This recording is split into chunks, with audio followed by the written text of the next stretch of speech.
You know that specific feeling when you log into your banking app and for the first time in years, your heart rate doesn't actually spike? It's that moment when you stop playing mental Tetris with your bills, trying to figure out if grabbing a decent dinner tonight means your electric bill check is going to bounce next week. There is a very specific milestone where your brain stops viewing money as a predator and starts seeing it as a tool, and it's a lot closer than you've been led to believe. Every wealth expert on your feed is obsessed with the millionaire status. They tell you that unless you're hitting seven figures, you're basically standing still. But they're missing the most critical part of the journey. There is a much smaller, much more attainable number that completely rewires your nervous system. Once you cross it, the gravity of your life shifts. That number is $20,000. My name is Sean, and I'm fascinated by the intersection of behavior and bank accounts. Why some people can break the cycle of barely making it, while others, even those making good money, stay trapped in a loop of stress for their entire lives. If you want to understand the actual physics of how wealth is built, rather than just praying for a raise, go ahead and hit that subscribe button and give this video a like if it helps you look at your balance through a different lens. Now, before we get into why $20,000 is the ultimate escape velocity, let me ask you this. When you imagine being rich, what's the image? Is it a private jet? Or is it just the ability to say no to a boss you don't respect? The reality is that building wealth isn't a straight line. It's a series of invisible walls. Most people spend their lives banging their heads against the very first wall, never realizing that once you're over it, the game changes. Think of it like trying to start a fire in the damp woods. You're spent, you're cold, and you're blowing on tiny sparks that keep dying out. It feels like a total waste of energy.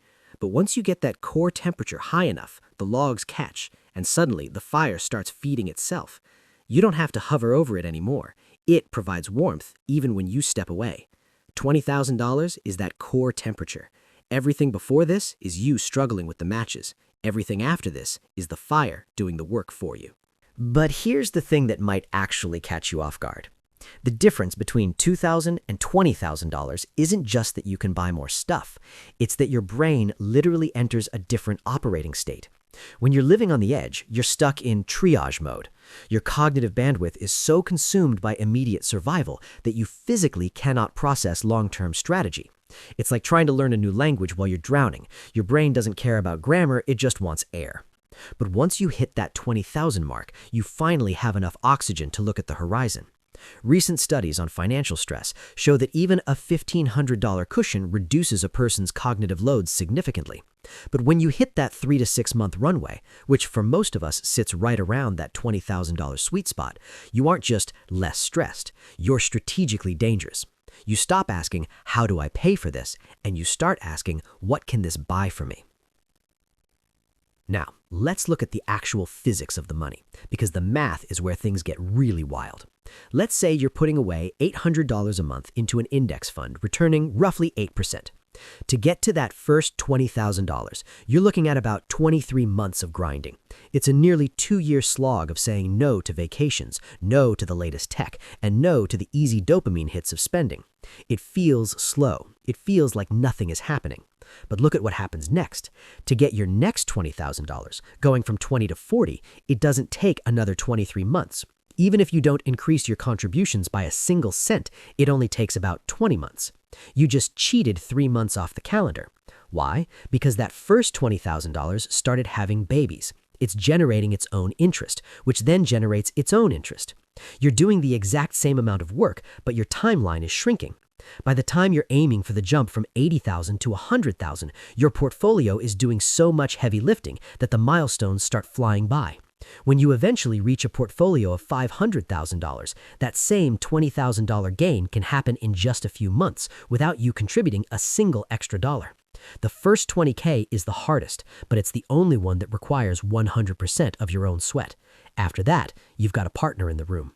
Now, you might have heard that the truly wealthy have access to some underground vault of secrets, that they're using complex tax loopholes or private equity deals that are locked away from the rest of us. And while the ultra-rich do play a different game, for the person trying to break into the middle class and beyond, the secret is actually just the boring reality of scale. It's the difference between a ripple and a wave. If you have $500 in an account and the market has a great year, returning 10%, you made $50. That's a decent lunch. It doesn't change your life. But take that same 10% and apply it to $20,000 and you just made $2,000. That's a month's rent for many people. It's a new transmission for your car. It's a real amount of money. The strategy didn't get more complicated. You didn't become a Wall Street genius overnight. You're using the same apps, the same low-cost funds, and the same market as the guy with $500. The only difference is that your base is finally large enough for the percentages to actually mean something. This is why 20K is the threshold where the investing part of your life stops feeling like a hobby and starts feeling like a second income. But there's something even more profound happening under the surface, and this is the part most people overlook. When you manage to stack $20,000 from scratch, you have effectively performed a brain transplant on yourself. You've moved from being a consumer to being a builder. Think about the sheer amount of psychological resistance you had to overcome to hit that number. You had to look at 1,000 limited-time offers and say no. You had to sit through the FOMO of seeing your friends post about their new gadgets or expensive dinners. You had to prove to yourself day after day that your future self is a real person worth taking care of. By the time you hit that $20,000, you aren't just someone with money. You are a person who has mastered the art of delayed gratification. That is a superpower that most people will never possess. It changes your identity. You stop identifying as someone who is bad with money or just getting by, and you start seeing yourself as an owner. That shift in self-image is worth more than the cash itself, because once you know you can save 20K, you know you can save 100K. The mystery is gone. The fear is replaced by a blueprint. This is where the $20,000 threshold leaks out of your bank account and starts transforming your actual career. We don't often think about savings as a professional tool, but it's arguably the most powerful one you have. When you're living paycheck to paycheck, you aren't an employee, you're a hostage. If your manager is a nightmare, or if the company culture is draining your soul, you can't leave. You have to endure it, because the cost of standing up for yourself is potentially losing your housing or your ability to eat. This puts you in a position of total weakness. You can't effectively negotiate for a higher salary because the company knows you need them more than they need you. You become agreeable out of fear, not out of passion. But $20,000 flips the script. It gives you what I call the power of the exit. Knowing you have 6 months of runway in the bank changes the way you sit in a chair during a performance review. You aren't desperate for their approval anymore. You're a partner looking for a fair exchange of value. This psychological shift is visible to everyone around you. When you aren't afraid of losing your job, you become more assertive, more honest, and ironically, far more valuable to the company. You start taking the kind of calculated risks that lead to big promotions simply because the downside of failing no longer means total ruin. And here is the trap I see so many people fall into. They finally hit that $20,000. They feel that incredible surge of confidence, and then they immediately trade it in for a depreciating asset. They think, I've been so disciplined, I deserve that luxury SUV or that high-end watch. But they don't realize that they're trading their superpower back for a monthly payment. Think about the math of a typical car. Between the loan, the insurance, and the maintenance, most people are burning $700 a month. Over a lifetime, that's hundreds of thousands of dollars sacrificed to look successful while actually being fragile. When you have that $20,000 foundation, you start seeing these things differently. You don't ask, can I afford the monthly bill? You ask, is this car worth 3 years of my freedom? When you reach this stage, you stop being impressed by stuff and start being obsessed with options. That used car that's already paid off, it doesn't look like a compromise anymore. It looks like a strategic engine that's funding your early retirement or your future business. You start realizing that real wealth isn't what you spend, it's the gap between what you earn and how you live. And that gap is where your freedom lives. Ultimately, that $20,000 isn't a trophy to sit on a shelf, it's the bedrock of your freedom. Once you stop obsessing over the micro decisions, like whether the generic brand of pasta is worth the 50-cent savings, you finally have the mental space to focus on the macro moves.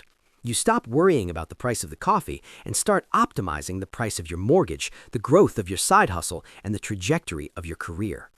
This is the beautiful irony of wealth. The more of it you have, the less you have to think about it. You've built a system that works while you sleep. You've moved from being a victim of the economy to being an architect of your own life. You start seeing opportunities that were invisible before.